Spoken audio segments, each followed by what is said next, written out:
Selles 180 kraadi episoodis kohtume Elisega. Ta kasvas üles Jumalasse uskudes, kuid pealispinna all kandis ta sügavat ebakindlust ja valu. See, mis algas aktsepteerimise otsimisena, muutus tasapisi võitluseks hirmu, ärevuse ja pimedusega. Aastaid otsis ta rahu valedest kohtadest. Ma olen üles kasvanud kristlikus perekonnas ja lapsepõlves me käisime tihti mitmeid kordi kuus Oleviste kirikus. Ja väiksena mul ei olnud kunagi mingit kahtlust, et Jumal on olemas. Küll aga mul ei olnud temaga isiklikku suhet siis. Et ma küll uskusin, aga minu teguviisid ei peegeldanud seda paraku. Siis lapsena ma olin ka väga elurõõmus, et alati naeratus näol. Küll aga ma mäletan enamus oma kooliajast ma kannatasin tugeva koolikiusu all, just nimelt minu ülekaalu tõttu. Ja tänu sellele ma tundsin ennast väärtusetuna väga kaua aega. Ja minu selline lahendus või väljapääs sellele oli hakata üle treenima ja ekstreemselt vähe toituma. Et eesmärk oli siis suur hulk kaalu langetada. Ja seesama olukord viis mind mu elu esimese suure kriisini. Mul tuli psühhoos. Ja mida see siis täpselt minu puhul tähendas, oli see, et ma kuulsin asju, mis pole olemas, ma nägin asju, mis pole olemas, ma isegi tundsin lõhnu, mida ei eksisteeri. Mul olid luulud, ehk siis kinnisideed, täiesti nii-öelda irratsionaalsed. Ja halvimatel päevadel ma mäletan, mul kadus ka selline lühimälu ja ajataju. Et mul puudus see ajaline kontseptsioon, et ma toon teile näite, et kui mul on 15 minutit aega, et pakkida kotte, minna kodust välja bussile, ma ei saanud aru, mis see tähendab, see 15 minutit. Ja ma mäletan kõige hullemal momendil ma ei leidnud ka lühikest kerget koduteed üles bussipeatuses koduni. Et see nii-öelda kirjeldab võib-olla mu olukorda kõige paremini, et kui tõsine see oli tegelikult ja olin siis ka 17, et selle ma mainiks ka ära. Aga minu eest palvetati palju, et seda tegid Oleviste koguduse liikmed tol ajal. Ja tänu Jeesusele ma tervenesin ja taastusin sellest olukorrast täielikult ära. Et mul ei tulnud ühtegi tüsistust ja see ei ole mul samuti ka enam kunagi tagasi tulnud. Minul ja Elisel on siis 5,5 aastat vahet. Ehk siis ma ütlen ausalt, et mingit suurt sellist koosmängimist, tegutsemist meil väga ei olnud, sest kui mina olin väike titt tema jaoks, kui tema oli juba väga tiinekas ja käis juba väljas ja käis poistega väljas, et ja väga palju me ei saanud mängida. Et kui mina sündisin, siis ta oli juba mingi 5-6 aastane ja temal olid juba suurema tüdruku mängud. Aga nagu õdedele vahel kohane, siis me tülitsesime ikka väga palju, me kaklesime palju, et selliseid nagu tülisid oli meil väga palju ja pigem oligi niimoodi, et tema ajas oma asja, mina ajasin oma asja ja loomused ka on meil alati olnud pigem veidi erinevad, et tema on olnud pigem selline tulisem ja energilisem ja selline võib-olla vahel lapsena ägestus ka kiiremini. Aga mina olin selline võib-olla neutraalsem, natuke introvertsem, et võib-olla see ka tekitas meil rohkem siis selliseid konflikte nagu. Kui ma lõpetasin natuke aega peale seda keskkooli, siis mul tekkis selline tugev tõmme nii-öelda vabaduse ja pidude järele. Et kõige selle järele, mis mul lapsepõlve kodus oli olnud seni keelatud. Minu jaoks sai täiesti normaalseks ööklubid, poisid, alkohol, pidutsemine, et see oli justkui minu uus normaalsus, kui ma olin kolinud siis eraldi vanematest elama ja ma nii-öelda väljusin siis vanemate mõjusfäärist, eks ole. Nüüd sealt edasi, kui ma olin 22, siis ma mäletan, ma kolisin Austraaliasse 8 aastaks ja see motiiv seal oligi seigelda, näha võimalikult palju siis maailma, muidugi ka pidutseda ohtralt. Ja ma mäletan, seal juhtus ka see, et ma proovisin esimest korda siis bionarkootikume.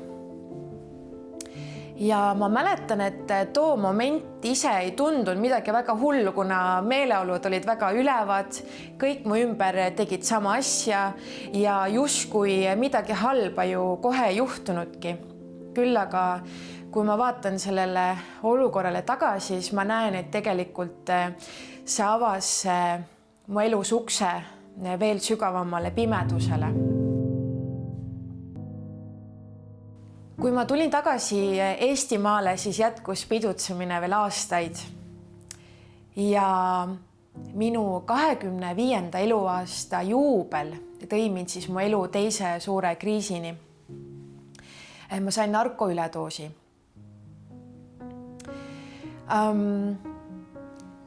Ma olin julgelt üle 15 minuti teaduseta. Mind leidis keegi võõras inimene lehehunnikust ja ma ise tulin teadusele alles kiirabi autos, mis oli mulle siis ilmselt selle sama inimese poolt järgi kutsutud. Ma värisesin selle termoteki all, mu juuksed olid täis tammepuulehti ja mulda ja ma olin väga segaduses. Aga mis sa arvad, et kas see nii-öelda juhtum minu elustiili kuidagi muutis tollel hetkel? Ei muutnud. Et ma jätkasin ikka täpselt samas vaimus, olles mega nii-öelda hulljulge ja mässumeelne ja ise täiesti aru saamata, et kui lähedal ma olin tegelikult hävingule. Ja ma mainin siinkohal ka ära, et minu tutvusringkonnas on üks inimene, kellel lõppes sama asi surmaga, et ta ei tulnud sellest elusõna välja. Ja sellepärast ma leian, on väga oluline ära mainida seda, et see on Jumala suur halastus, et ma võin siin täna elusõna istuda. Kuni siis tuli 2023 aasta, kus tal siis hakkas vaimse tervisega tõsine mure peale. Ja ma ise töötasin sellel ajal PERH-i psühhiaatriakliinikus õena ja ma mäletan, kuidas ta hakkas mulle rääkima, et tal on paanikahood, tal on ärevushood, mis ta peab tegema ja kuna ma ise olin just selles valdkonnas väga sees, siis ma mäletan väga hästi, kuidas ma kirjutasin talle, et kuidas saada võimalikult kiiresti psühhiaatriga jutule, kuidas saada osakonda sisse ravile, et ma kunagi ei oleks arvanud, et ma pean oma õde juhendama sellise küsimusega. Et ikka ma tegin seda tööl võõraste inimestega, aga järsku pidin seda oma aega tegema. Ja see oli ma arvan, see täiesti kõige madalam punkt, kui tal hakkasid need vaimse tervise mured ja kogu see ärevus ja paanika peale. Pärast siis väga-väga kalli sõbranna sünnipäeva pidustusi Saaremaal ja pärast alkoholi liigtarbimist ja kõva pidutsemist ma siis varisesin kokku ja hakkasin krambitama. Kiiresti pärast seda ma kogesin oma esimest paanikahoogu. Ma arvan, see oli kuskil 1 nädal peale seda siis. Ja sealt edasi ma sain üsna ruttu siis paanikahäire diagnoosi. Et ma sisuliselt muutusin kuudeks töövõimetuks. Ma siis kartsin kõike ja kõiki. Ja ma mäletan seda, et kuhu iganes ma läksin, mulle järgnes meeletu surmahirm, lootusetus ja ebareaalsustunne. Ja ma kogesin neid kurnavaid paanikahooge kuskil 3-4 korda nädalas. Ja ma ka samuti ma ei söönud ega maganud üldse hästi, et ma hakkasin nagu täiesti koost lagunema. ja ma mäletan seda, et see oli minu jaoks justkui selline personaalne põrgu, maapealne põrgu siis, milles ma piinlesin kuskil circa aasta aega. Ja mul oli tegelikult toeks väga mu tolleaegne boyfriend, täna abikaasa, kes meeletult hoidis mind, oli mul selline justkui tugisammas, rääkis mu üle armastust ja oli nagu mu jaoks kogu aeg olemas, põetas mind, aitas koos minuga nii-öelda mõelda välja lahendusi sellele olukorrale. Ja samamoodi tegelikult ka mu sünnipere, et siis mu ema oli mulle toeks, ka tegi mulle selliseid nagu telefonikõnesid, et mind nagu läbi rääkida sellest, et saad sellega hakkama, kõik saab korda, sellised asjad ei kesta igavesti. Isa oli mulle toeks, kuigi ma talle võib-olla nii detailselt ei rääkinud, sest ma ei tahtnud teda panna muretsema. Ja samamoodi ka minu ainuke õde, kes temal oli tolle aja peale juba töökogemust medõena siis Paldiski maantee psühhiaatriakliinikus ja tema selline praktiline teadmine andis ka mulle tegelikult üsna palju lohutust. Nüüd, kuigi sellest kõigest oli natuke abi ja ma väga hindan seda, et mu lähedased olid meeletult toeks, siis see justkui oli siiski nagu plaaster kuulihaavale, sest et ma olin vaimselt ikka täiesti tükkideks, täiesti kadunud ja nii-öelda ribadeks, eks ole. Kuid lõpuks varises kõik kokku. Hirm võttis üle tema igapäevaelu. Paanikast, lootusetusest ja piinast said tema pidevad kaaslased. Ja ühel oma kõige pimedamal hetkel hüüdis ta Jeesuse poole. Sellest ööst sai pöördepunkt. Nii et siis ühel ööl, kui mul oli üks kõige intensiivsemaid paanikahoogusid ja ma tundsin, et mul on nagu elujõud või nii-öelda siis jõud eksisteerida täiesti otsakorral. Ja ma sain esimest korda aru elus, miks tegelikult inimene on otsustanud endalt elu võtta. Kuigi mina personaalselt ei soovinud seda, aga ma sümpatiseerisin nende inimestega. Siis mul tuli korraga kuskilt pähe hüüda appi Jeesust. Ilmselt see oli lapsepõlvest, ilmselt see oli ka mingid YouTube'i videod, mida ma olin just hiljaaegu näinud Jeesuse kohta. Ja ma tegin seda siis kell 4 öössel, ma ei olnud terve aeg saanud magada, toas oli kott pime. Mul oli justkui tunne, et minu rinnul istub 200-300 kilone meesterahvas, kes lihtsalt ei lase mul hingata. Et mul oli selline meeletult rõhuv tunne ja selline tunne, et ma hakkan nagu lolliks minema, eks. Ja ma hüüdsin appi Jeesust. Ma olin oma peas, ma isegi ei öelnud seda huultega välja, sest mu kõrval magas mu abikaasa tollel ööl, et ma ei tahtnud teda üles äratada, aga oma peas ma kisendasin, Jeesus, palun aita mind. Jeesus, palun aita mind, ma ei jaksa enam. Ja ma mäletan, et see sama moment, ta tuli mu tuppa kohale. Ja ma küll ei näinud teda füüsiliste silmadega, sest et ilmselgelt minu ümber oli kottpimedus, aga ma tajusin teda vaimus läbi oma vaimolendi, mis on tegelikult meie kõikide sees. Ja kuidas siis väljendus oli see, et tuba täitus hetkeliselt rahuga, kergustundega ja selline lootuse kiir hakkas paistma. Ja seesama moment põgenesid ka see rõhumine, see õudus ja selline pimedus, vaimne pimedus just nimelt. Ja ma mäletan, et too hetk ma sain magusa une, et ma sain magama jääda. Ja järgmine päev ma mäletan, et ma ärkasin täiesti teise tundega. Et ma ärkasin kergemalt ja ma tundsin, et esimest korda tõstab minus pead selline lootus ja ma sain hingata esimest korda. Ja ma tajusin koheselt ära, et tegemist on päris kindlasti piibli jumalaga. Ja üsna varsti järgnevatel päevadel ma mäletan mu intuitsioon, täna ma saan aru, et see oli püha vaim, julgustas mind minema siis poodi piiblit ostma. Ja tegin selle ära ja ma mäletan, et ma hakkasingi üksi kodus piiblit lugema ja palvetama ja nii-öelda oligi mina ja Jumal ja tuba.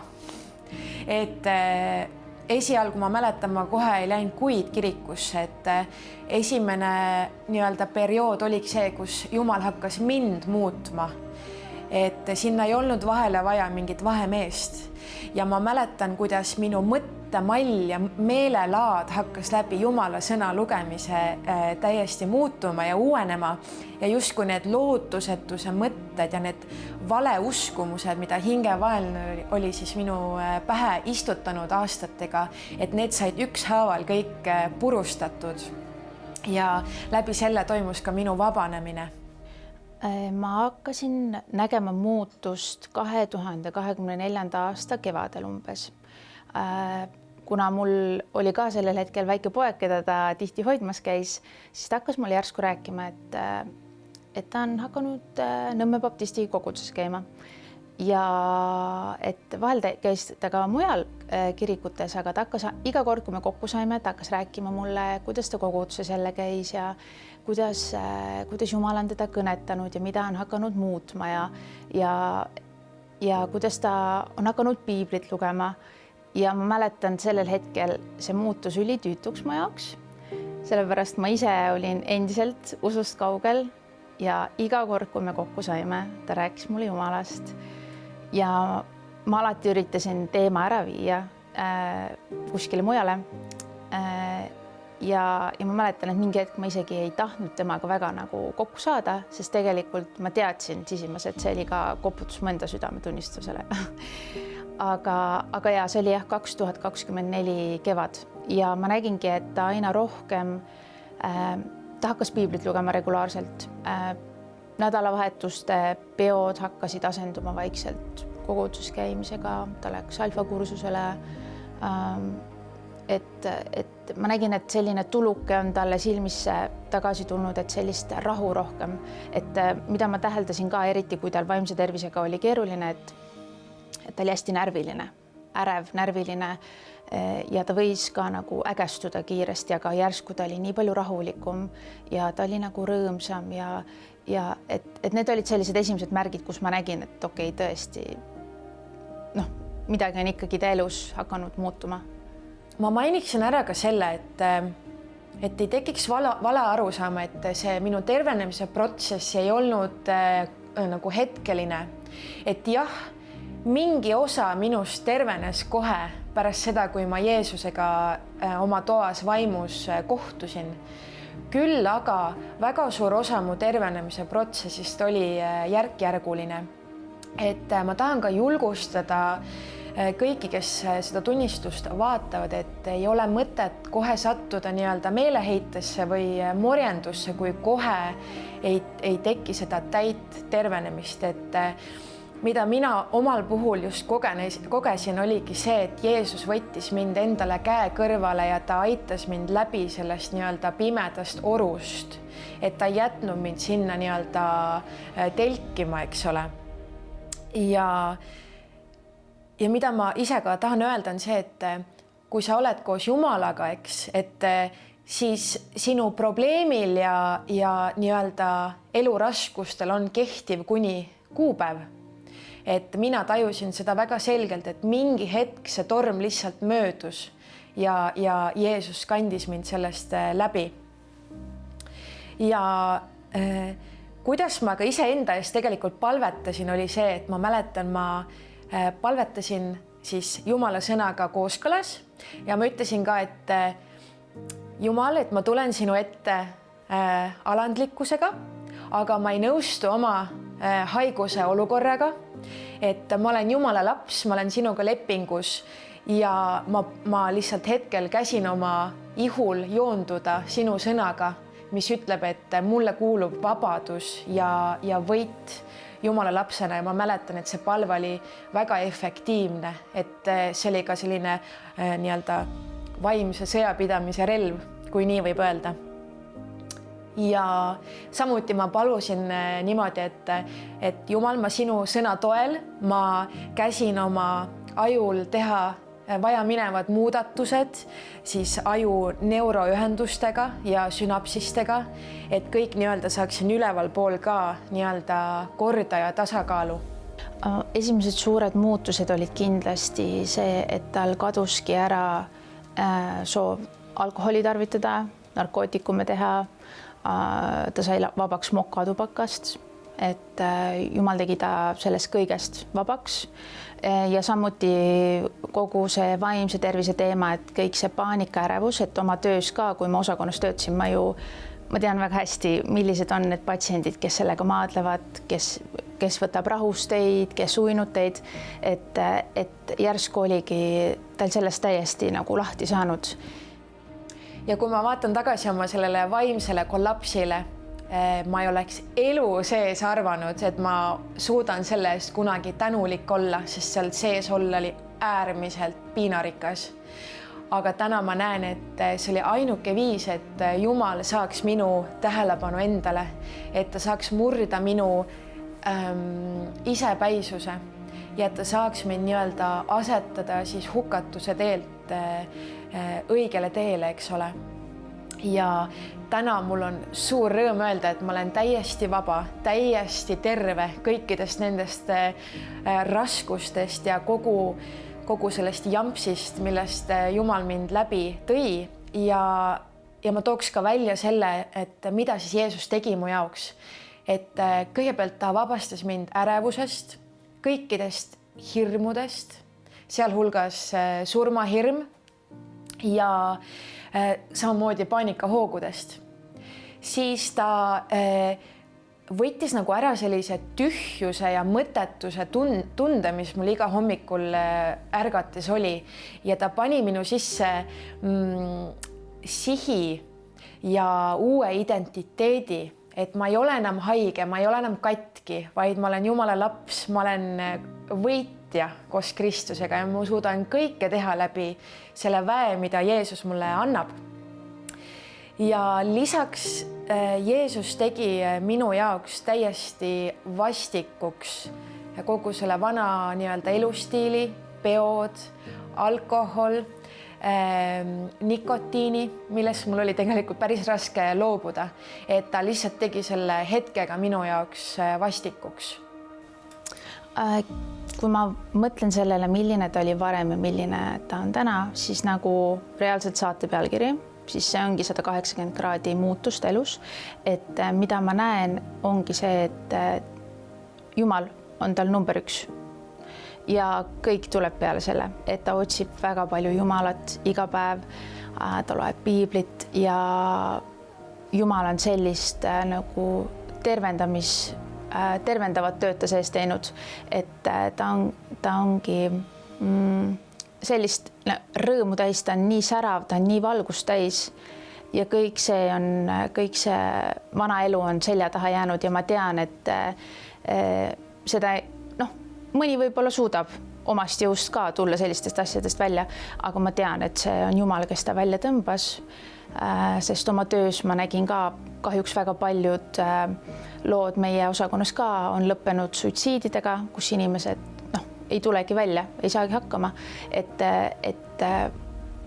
asjad on ka nii lõppenud, et see on suur ime, et asi ei lõppenud surmaga, et see on täiesti, Jumal on ta täiesti nagu välja tõmmanud sellest koledast ja ta ongi rõõmu täis, ta on valguseks väga palju ka oma maailmasõpradele, et temas on rõõm, rahu, ta on vaba ja mul on väga-väga hea meel seda näha ja mulle ta on väga suureks eeskujuks, sest ka ma usun ka tänu tema palvetele olen mina tagasi Jumala juures, et jah, ta on väga suurt rolli selles ka mänginud. Ja see tunne on justkui selline tunne, et kuidas seda kirjeldada võib-olla kõrvalseisjale ja kuulajale on see, et see on see tunne, mida ma tundsin viimati eelkooliealise lapsena, kui kõik oli muretu, kui kõik oli hästi ja sa võisid lihtsalt olla rõõmus, toetuda ja usaldada oma armsate vanemate peale, kes sinu eest hoolt kannavad. Et vot selline tunne valdab mind pärast seda, kui ma olen oma elu andnud Jeesusele.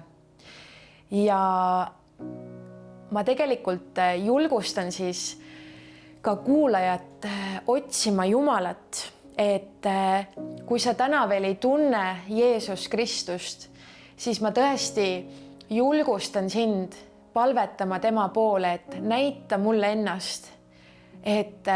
Ja ma tõesti võin garanteerida, et siis su elus hakkab juhtuma väga positiivsed asju ja sa näed tegelikult. Sa võid olla kindel, et ta näitab sulle ennast. Ja ma julgustan ka kõiki pöörduma oma vanast elustiilist, et see tegelikult kõik hukutab, patu tegemine, see tegelikult on meil endale halb, see viib meid hukka ja mida ma tõesti soovin, ongi kutsuda Jeesus oma ellu ja võtta kätte piibel, et piibel tõepoolest ei ole lihtsalt mingisugune ajalooline kirjatükk iganenud, vaid ta on tõesti Jumala sõna. Ta on elav ja hingav Jumala sõna, mis meid elustab igal hommikul. Et ta on justkui see vaimu toit, et sa võid tunda, et sa oled elus. Ja mida ma ka soovitan väga on see, et palvetada Jumala poole, et ta väga ootab seda tegelikult. Et ta väga ihkab ja igatseb seda isiklikku suhet meie kõigiga ja ta nii väga armastab meid kõiki ja ta tõesti ootab sinu pöördumist, et täiesti olenemata, et kust sa meid praegu vaatad, mis on sinu asukoht, kas sa oled kuskil USA või Hiina ajatsoonis, vahet ei ole, kas sa oled duši all või sa oled pühakojas kirikus, et ta kuuleb sind igalt poolt. Ja samamoodi Jumal ei ole selline vana kuju kuskil pilve peal, vaid ta on sinu looja, ta on kõikvõimas looja, kes igatseb sinuga siis sellist isiklikku armastavat suhet ja kes tegelikult tahab sind ka väga rikkalikult õnnistada ja ta tahab sulle näidata, et tema plaan on nii palju parem kui sinu plaan. Täna soovib Elis, et inimesed teaksid, nad ei ole üksi. Ta usub, et iga inimese jaoks on alati lootust ning keegi pole vajunud liiga sügavale, et Jumal temani ei võiks jõuda. See on Elise 180-kraadine lugu.